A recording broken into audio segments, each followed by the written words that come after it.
विद्यार्थी मित्रांनो, आज आपण 6वी कविता शिकणार आहोत. या झोपडीत माझ्या कवितेचे कवी आहेत राष्ट्रसंत श्री तुकडोजी महाराज. त्यांचं खरं नाव आहे माणिक बंडोजी ठाकूर. 1909 चा त्यांचा जन्म आहे आणि 1968 साली त्यांचा मृत्यू झालेला आहे. संत कवी, समाजसुधारक, अंधश्रद्धा, जातीभेद, धर्मभेद यांसारख्या समाजविघातक गोष्टींवर हल्ले चढवून त्यांनी देशभक्ती, अहिंसा व आत्मसंयम यांचे पाठ दिले. गावागावातून गुरुदेव सेवा मंडळे स्थापन केली. या कार्याबद्दल जनतेने त्यांना राष्ट्रसंत ही उपाधी देऊन त्यांचा गौरव केला. अनुभव सागर, भजनावली, सेवा स्वधर्म, राष्ट्रीय भजनावली इत्यादी पुस्तके प्रकाशित आहेत. शिक्षण, भेदाभेद व अस्पृश्यता निर्मूलन, अंधश्रद्धा निर्मूलन, स्वच्छता, सर्वधर्म समभाव यांविषयी कळकळीचे आवाहन करणारी व अज्ञानी जनतेला वात्सल्ययुक्त भूमिकेतून लोकशिक्षण देणारा त्यांचा ग्रामगीता हा ग्रंथ खेडोपाडी आदराने वाचला जातो.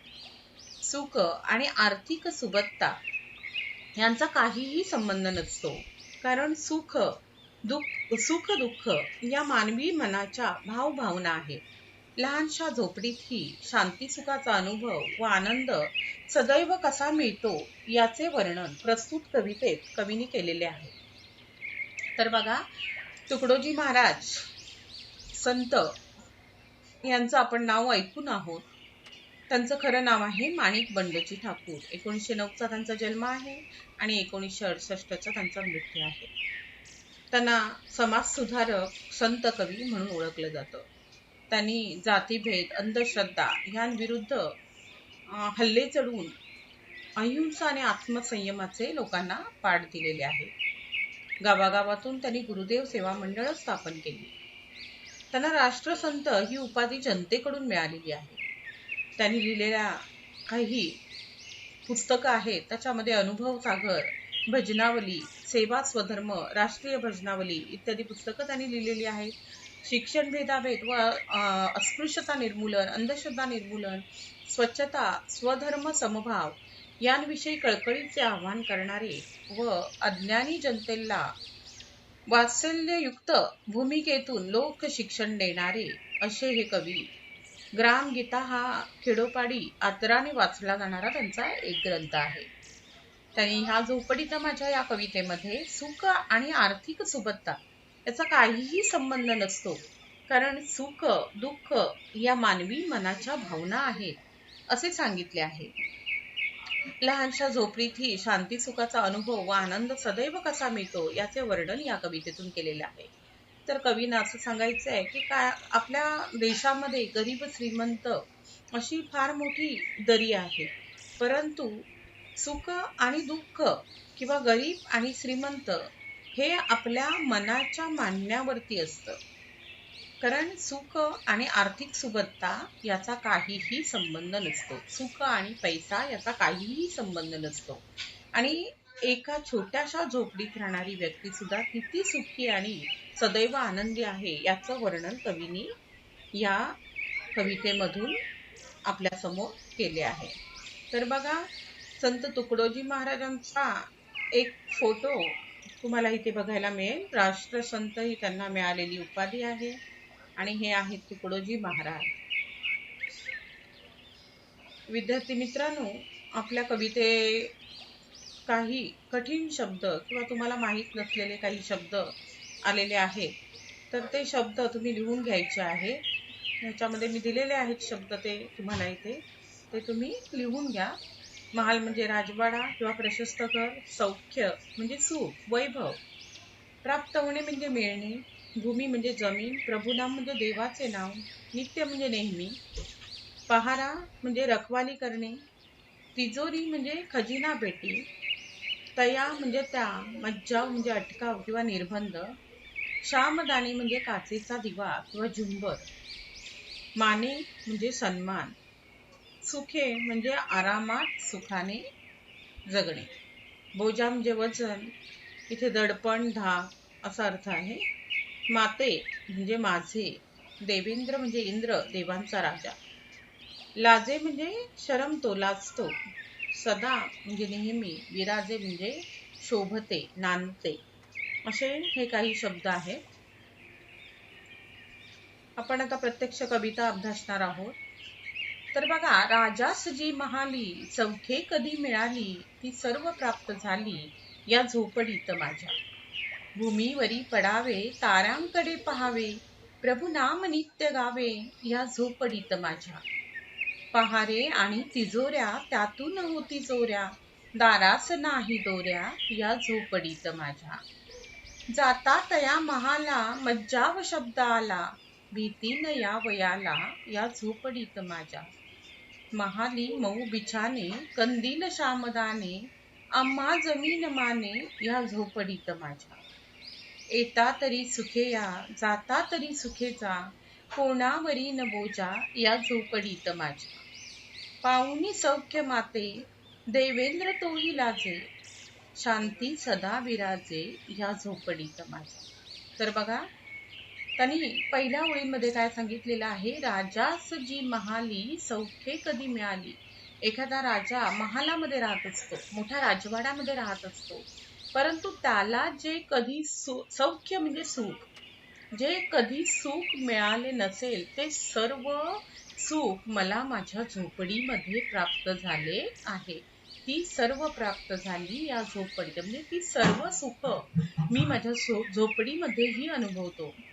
किंबहुना त्याविना किंवा राजाला जी सुख मिळतात त्यापेक्षाही जास्त सुख किंवा आनंद मला माझ्या झोपडीमध्ये मिळतो.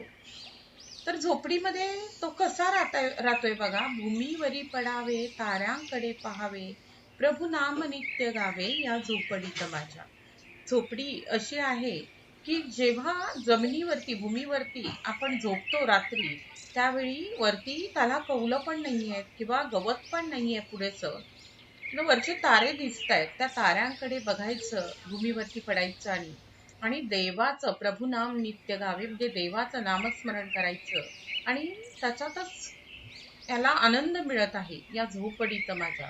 तर ही झोपडीत राहणारी जी व्यक्ती आहे ती भूमीवरती पडते. भूमीवरती म्हणजे जमिनीवरती झोपडीमध्ये झोपतो तो माणूस, त्यावेळी त्याला वरचे तारे पूर्ण दिसत आहेत. तारे बघत बघत आनंदाने तो प्रभुनाम नित्य गातो, म्हणजे देवाचं नामस्मरण करतो.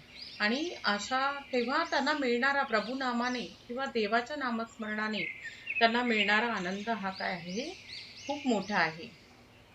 तर त्याने इथे फरक सांगितलाय, राजवाडा आणि झोपडी यातील फरक स्पष्ट करा असं तुम्हाला येतं एक्झाम. तर इथे फरक सांगितलेला आहे. पहारे आणि तिजोऱ्या त्यातून होती चोऱ्या, दारास नाही दोऱ्या या झोपडीत माझ्या. तर राजवाड्यामध्ये डोअरवरती, दरवाजावरती पहारा असतो, तिजोऱ्या असतात मोठमोठ्या, सर्व काही साहित्य ठेवायला किंवा जे सोनं असेल, पैसा असेल ते ठेवण्यासाठी तिजोऱ्या असतात. परंतु कवी इथे सांगता आहे की जरी पहारे असले, जरी तिजोऱ्या असल्या, तरीही तिथे काय होत असतात, चोऱ्या होत असतात. परंतु माझ्या झोपडीमध्ये, माझ्या दरवाजाला साधी दोरीही मी बांधलेली नाही, तरीही माझ्या झोपडीमध्ये चोरी हा प्रकार होतच नाही. तर जिथे पहारे आहे तिथेही चोऱ्या होतात महालामध्ये, परंतु मी चोरी या शब्दापासून किंवा चोरी ही माझ्या झोपडीमध्ये होतच नाही. त्यामुळे तिजोऱ्यांची आणि पैशांची काळजी करण्याचा काही प्रश्नच येत नाही इथे. तर झोपडीमध्ये असून किती पैसा असणार किंवा किती सोनं असणार, आणि त्यामुळे इथे काहीही चोरी होण्याचा प्रश्नच येत नाही आणि कोणतीही काळजी करण्याचा प्रश्न सुद्धा येत नाही. त्यामुळे महालातले लोक कसे, चोरी होईल, चोर येईल, काहीतरी सगळं आपलं घेऊन जाईल, ह्या काळजीमध्ये त्यांना झोप लागत नाही. परंतु झोपडीतले हे जे आहे, हा व्यक्ती जो आहे, त्याला दाराला जरी दोरी नसली तरीही छान झोप लागते, कारण त्याला माहितीये की आपल्याकडे चोर फिरकणार पण नाही. जाता तया महाला मज्जाव शब्द आला, भीती न या वयाला या झोपडीत माझ्या. परत त्यांनी महाल आणि झोपडी याच्यातील एक फरक सांगितला आहे. जर महालामध्ये आपण जायचं म्हटलं तर तिथे महाल मज्जा असतो, म्हणजे अडवणं हा प्रकार असतो. तिथे जाताना वाटेतच तिथे जो वॉचमॅन असेल किंवा गेटकीपर असेल, तो आपल्याला विचारणार की तुम्ही कुठे चाललायत, कशासाठी चाललायत, काय काम आहे. परंतु झोपडीमध्ये आपण कधीही जाऊ शकतो आणि कधीही येऊ शकतो. मज्जाव हा शब्द तिथे नसतो. कोणीही कोणाला अडथळा आणत नाही, अडवत नाही आणि भीतीही वाटत नाही. झोपडीमध्ये कधीही जा, कधीही शिरा. प्रत्येकासाठी झोपडीचा दरवाजा हा उघडाच असतो. कोणीही कोणाला अडवत नाही. किंबहुना जर आपण बघितलं की झोपडीतील राहणारे लोक जी माणुसकी दाखवतात किंवा जो पाहुणचार करतात, तो राजवाड्यांमध्ये किंवा आपण म्हणतो की महालांमध्ये राहणारे जे आहेत ते करत नाही तशा प्रकारचा पाहुणचार. आणि त्यामुळे मज्जाव हा शब्द तिथे झोपडीमध्ये नसतोच, जो राजवाड्यामध्ये आपल्याला बघायला मिळतो. महाली मऊ बिछाने, कंदील शामदाने, आम्हा जमीन माने, या झोपडीत माझ्या.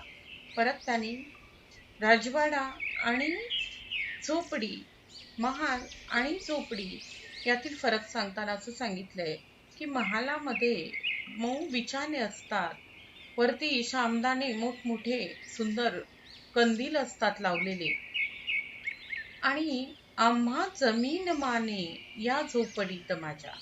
तर इथे आकाश कंदीलही नाहीये, मऊ बिछानाही नाहीये, तर झोपडीमध्ये डायरेक्ट जमिनीवरती आम्ही झोपतो.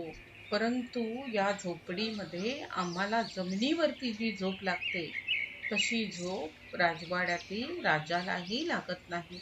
किंवा कितीही सुशोभित केलेला कंदिलांनी किंवा लाईटनी सजवलेला असा राजवाडा असला तरी झोपडीतलं सुख मला अधिक आहे, असं इथे तुकडोजी महाराज सांगतात. की झोपडीमध्ये जे मला सुख मिळतं, जमिनीवर झोपून जी झोप लागते तशी झोप महालातल्या राजाला लागत सुद्धा नाही. येता तरी सुखे या, जाता तरी सुखे जा, कोणावरी न बोजा, या झोपडीत माझ्या. तर येते वेळी सुद्धा हसत खेळत सुखाने या, आणि जायचं असेल तेव्हा सुद्धा कोणी तुम्हाला अडवणार नाही, कोणी बोलणार नाही. हसत आनंदाने जा, आणि कोणाचा कोणावरती बोजा नसतो. जर असेल आपल्याकडे झोपडीमध्ये राहणारा एखादा व्यक्ती असेल, जर आपल्याकडे जे काही असेल ते तो आनंदाने दुसऱ्याला द्यायला तयार असतो आणि कोणावरती तो कोणालाही अडवत नाही. मज्जाव हा शब्दच तिथे नसतो.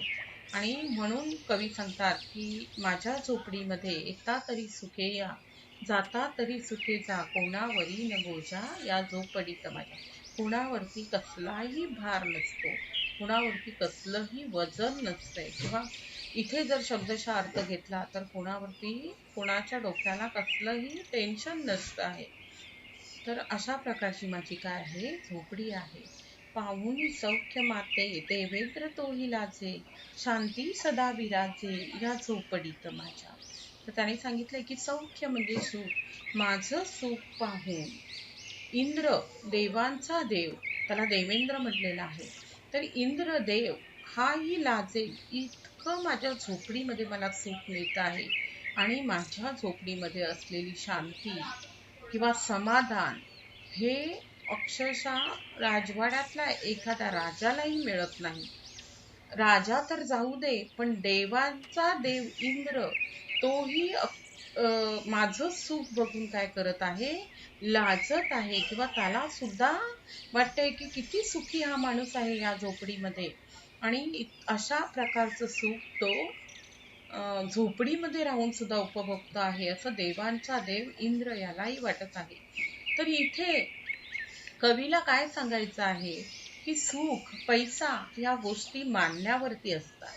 आपण ज्याच्यामध्ये राहतो त्याच्यात जर आपण समाधानी असू तर त्याच्यामधून सुद्धा आपण काय शोधू शकतो, सुख शोधू शकतो. परंतु माणसाची प्रवृत्ती ही अशी आहे, जे मिळेल त्यापेक्षा अधिक कसं मिळेल, अधिक काय करता येईल. किंवा एक छोटं घर आहे त्याच्यातून मोठं घर, त्याच्यातून आणखीन अगदी मोठमोठी स्वप्न बघत राहणारा जो व्यक्ती असतो तो कधीही सुखी होऊ शकत नाही. आणि म्हणून कवीने सांगितलेलं आहे की माझ्या झोपडीमध्ये जे सुख मिळतं ते मला अतिशय प्रिय आहे. मी माझ्या झोपडीवरती सुद्धा खूप प्रेम करून खूप चांगल्या प्रकारे जीवन जगत आहे आणि खूप अगदी राजवाड्यातील राजापेक्षा आणि इंद्रापेक्षा सुद्धा मी माझ्या झोपडीमध्ये काय आहे, सुखी आहे. अशा प्रकारे त्यांनी या कवितेमध्ये वर्णन केलेलं आहे. कविता समजली असेल, प्रश्नोत्तर व्हॉट्सअपवरती पाठवून द्यायची आहे आणि कविता